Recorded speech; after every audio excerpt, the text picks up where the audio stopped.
Okay, in this video, we're going to talk about rudiments. As you know, rudiments are simply notes that you play typically on a snare. They can be applied across the kit in several different ways. But for the purpose of this video, we're just going to focus on the snare drum itself. The most popular rudiment that there is the single stroke roll. And it's pretty much just right, left, right, left, right, left to infinity. So since most fills that you play, even a lot of rhythms, are used with the single stroke roll, it's one of the most popular rudiments out there, it's a good idea to spend a little time each day just on the single stroke itself. So what I suggest you do is just start out very slowly with the single stroke roll. You can typically start it with your right hand, but if you want to be a better drummer down the road, you should start everything that you know how to do with your right hand with your left hand.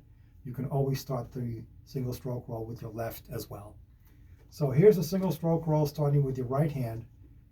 You don't want to go any faster than you can keep it even. So if you start playing too fast and you get really, really sloppy, you shouldn't practice at that speed. Always slow it back down to something that you can keep very even.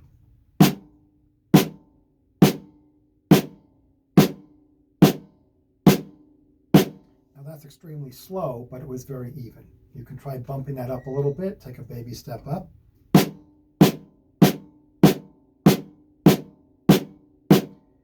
I'm playing these rudiments in short little groups, but you can play them for a couple of minutes if you'd like, and all the while working on your evenness. Bump it up again.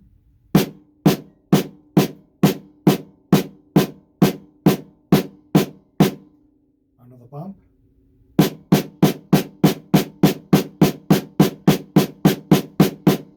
Another bump.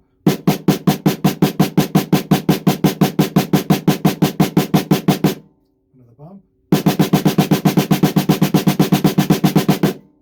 And again, you can try to play each of those groups for about a minute or so and try to work on your evenness the whole time. The goal there is not to get fatigued. So if you're getting tired, you're going to end up getting sloppy. So push yourself to the max and try to increase the time you spend on the rudiment and the speed on any given day. So that's a single stroke roll. And you'll want to apply everything that I just talked about to the next most popular rudiment, and that would be the double stroke roll. So where the single was just one note per hand, as you know, the double is 2 notes per hand.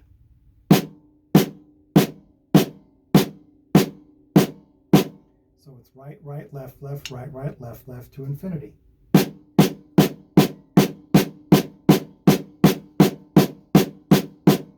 Now this rudiment is a little harder than the single stroke roll. Some people find it a little easier than the single stroke, but most don't. So be careful on this one.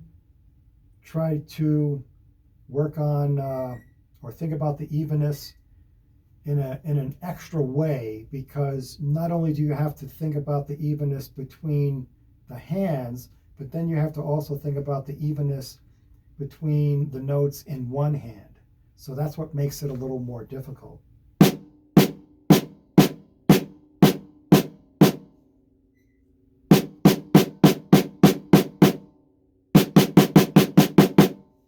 So again, you can work on that and try to get fast. Don't expect to get it as fast as the single stroke roll, because it really is a lot harder to do. Next rudiment we're going to work on is the 4-stroke roll. Now the 4-stroke roll isn't as popular as the single or the double, but it does get used a lot in drumming. It's based on a single stroke roll.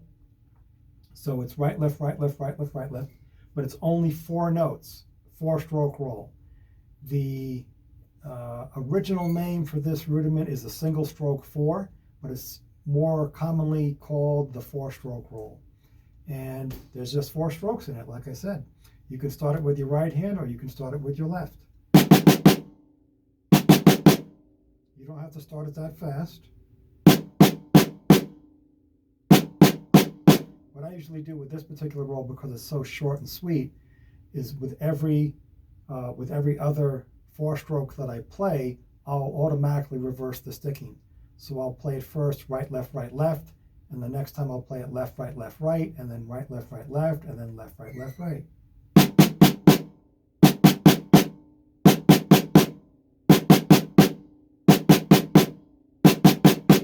And of course, you can work on your speed.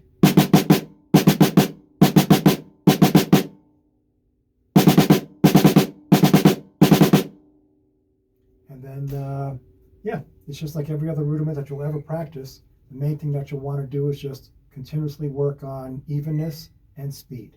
Those are the two main factors that I want you always thinking about. And whenever possible, when you can remember to do it, just alternate the start of each rudiment. So you don't want to start every single rudiment with a right hand. You can start it with the left hand as well. All right, and the last rudiment I want to do in this particular video is going to be the single paradiddle. And it's a combination of the singles and doubles. So it's a set of singles, a set of doubles, and it reverses every 4 notes. So you'll have right, left, right, then you'll have left, right. I sang it with a pause, but it actually gets played with no pause. So it's right, left, right, left, right, left, to infinity.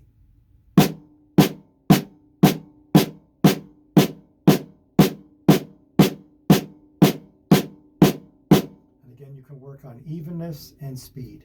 This one is the most challenging of all the rudiments I gave you in this video because it combines singles and doubles. So you have to be very, very careful not to go too fast, too soon with this particular rudiment.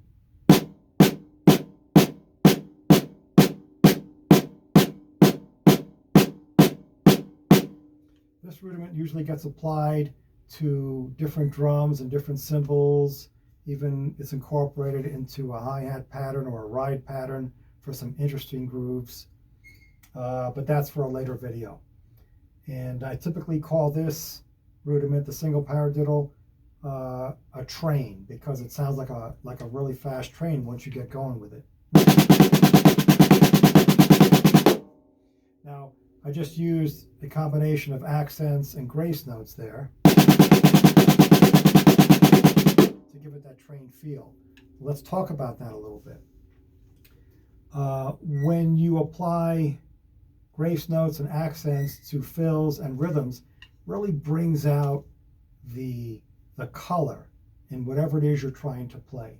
Anyone can play, a rudiment or even a groove on a hi-hat or a ride and play it very monotone. It's one volume all the way through, and it'll sound good if everything is played evenly. But it really starts to shine and pop when you start to add dynamics. Dynamics is the study of sound. It's the volume. So it's the accents and the grace notes. The grace notes are the low notes, the soft ones, and the accents are the high, loud ones. And grace comes from the word graceful. So just think of a ballerina. That's what I always tell people when considering playing grace notes. Another thing that's very important is how you play these accents and grace notes.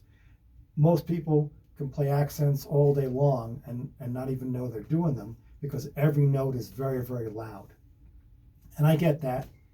But if you really want to be a good drummer, you want to work on your dynamics. So learning the differences between your accents and your grace notes.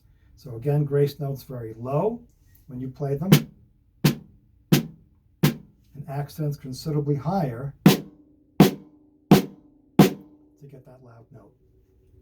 So I like to talk about rest positions a lot when I start talking about dynamics. If you notice when I play my grace notes very low to the drum head, and I only lift it up to play an accent. So I normally rest right here when playing grace notes. If I want to pop a note, I'll just raise it up and come down very hard for that accent. So the same rule applies to the single paradiddle. You'll pop it one note every 4. So it's right, left, right, left, right, left. And if you notice, all those grace notes are played very, very close to the drum head, and that's how you can ensure that you'll get a soft grace note.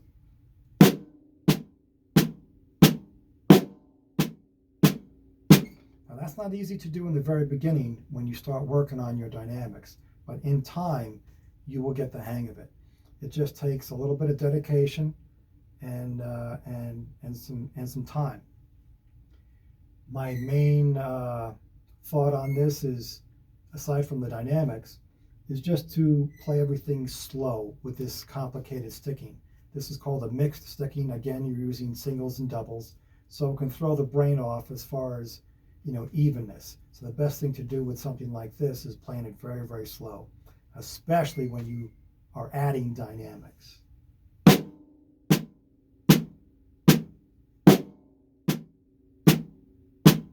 So I know that sounds painfully slow, and it can be incredibly boring to do that, but if you noticed, it was very clean and very even. And that's the way that I used to practice when I was learning these rudiments, you know, many years ago. So in subsequent videos, we will take some of these rudiments that we just talked about today and apply them to the other drums. We can apply them to our rhythm cymbals, such as the hi-hat and the ride, and get all kinds of coolness by utilizing those rudiments that way. So I'm going to sign off for this particular video, and I hope you had fun. Now go practice.